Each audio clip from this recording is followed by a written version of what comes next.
Hello, you monolithic, multilithic mates. Okay, thank you, Stephen Halberg, for that malt mention. Welcome, malt mates.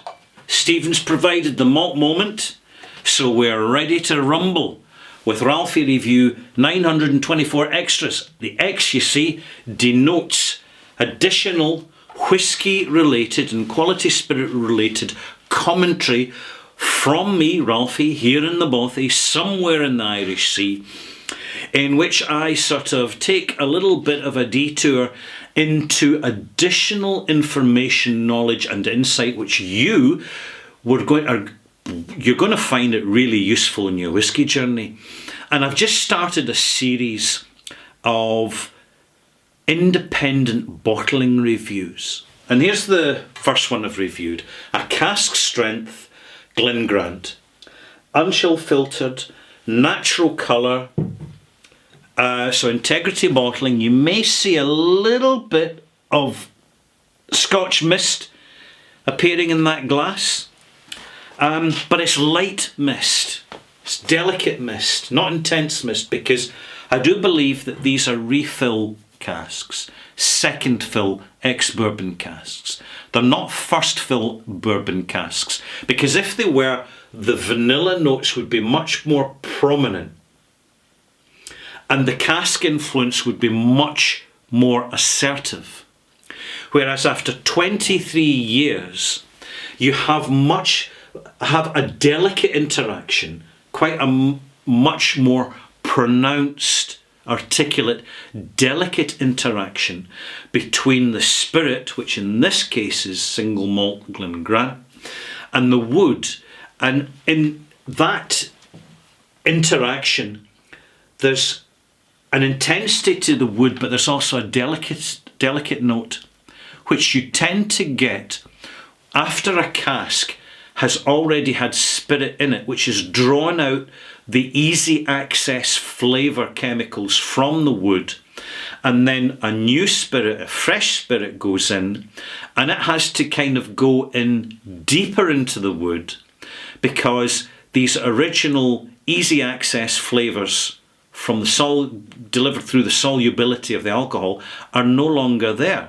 They've been extracted in the first fill. So in the second fill, extraction is slower.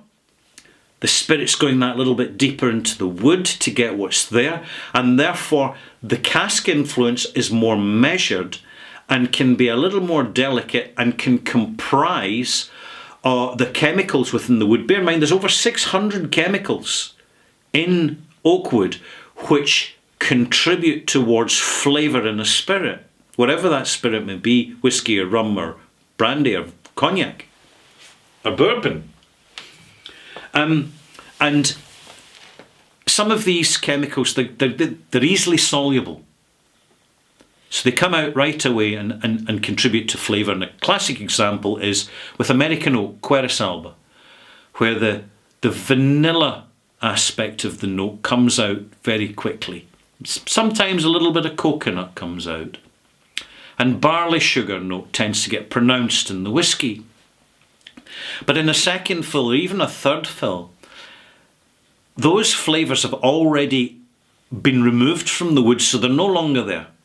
They're no longer there for accessibility. And therefore the spirit takes longer to extract the flavours that are still in the wood that are less soluble. Because the solubility in wood of some chemicals is far easier than other chemicals, which are harder. It's just the nature of the structure of them, the actual chemical structure.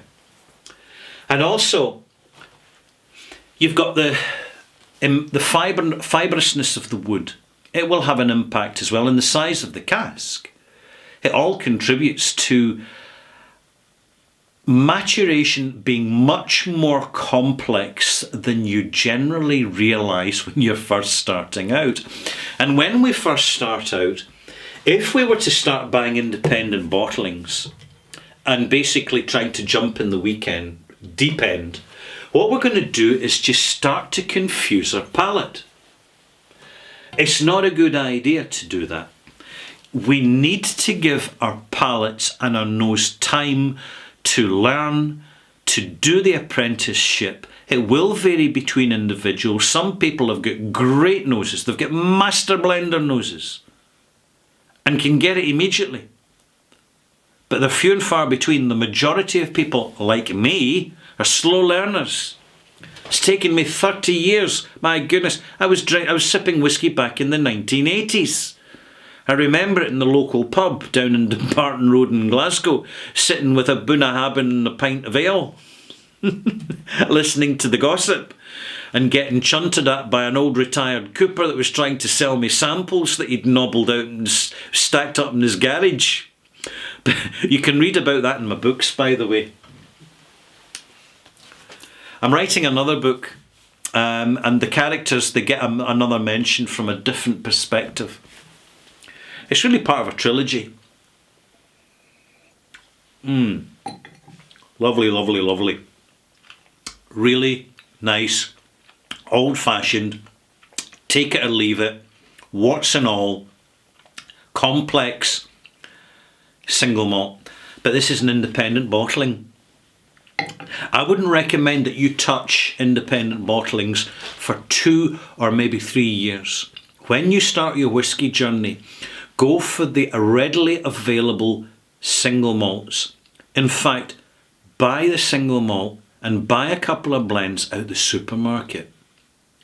Start at the beginning.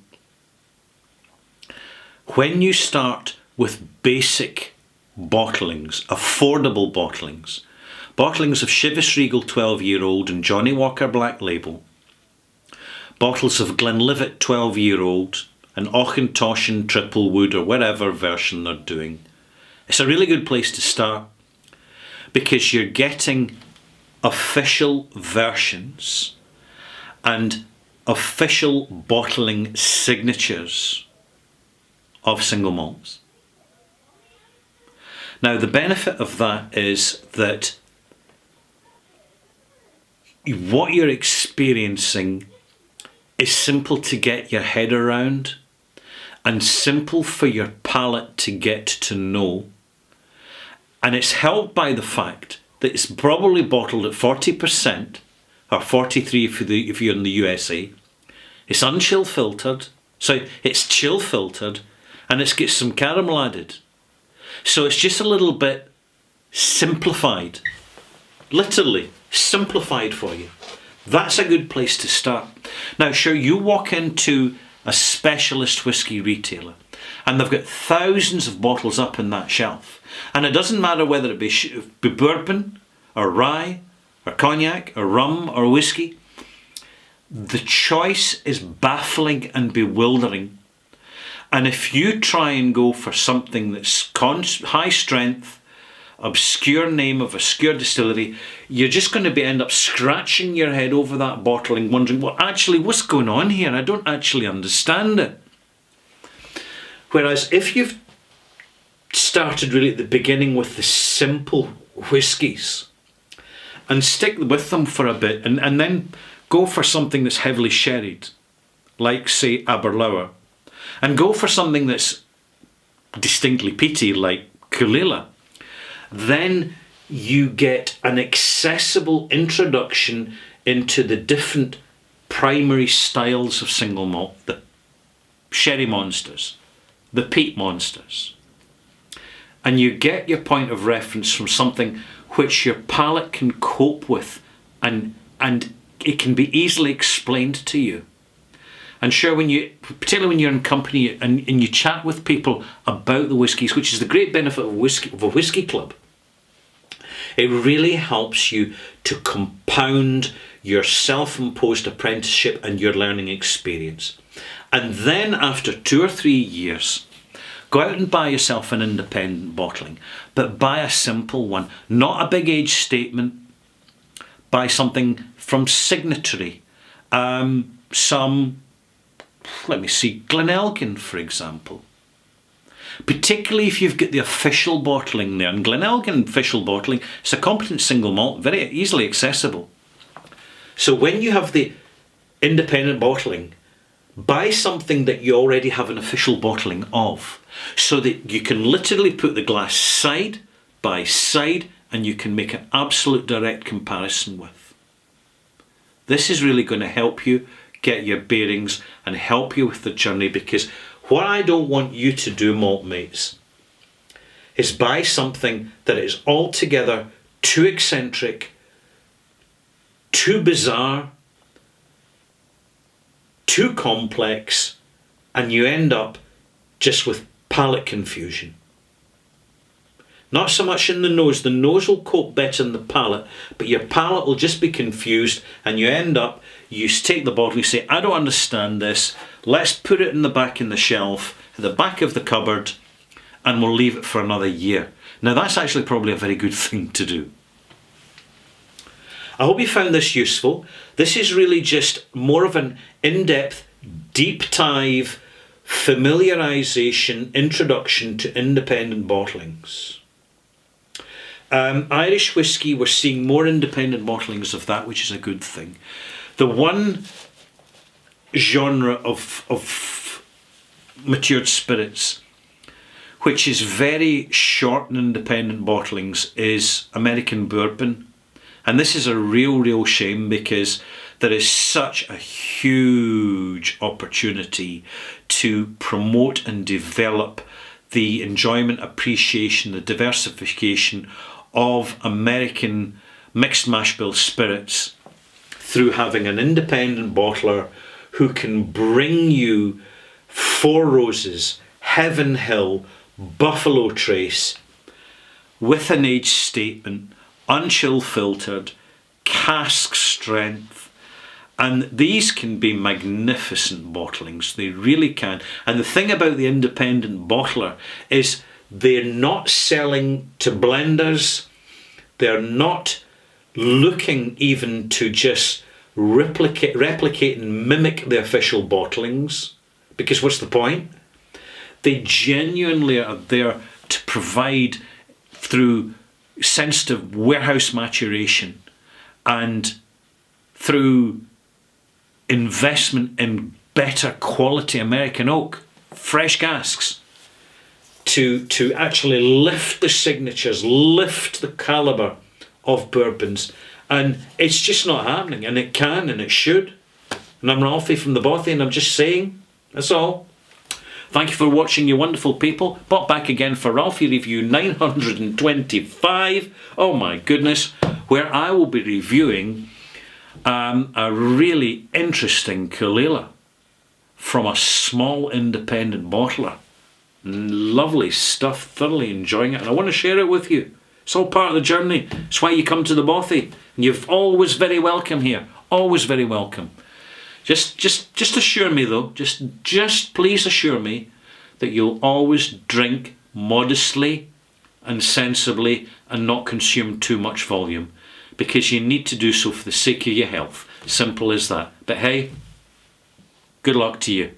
May the journey continue. Love and peace.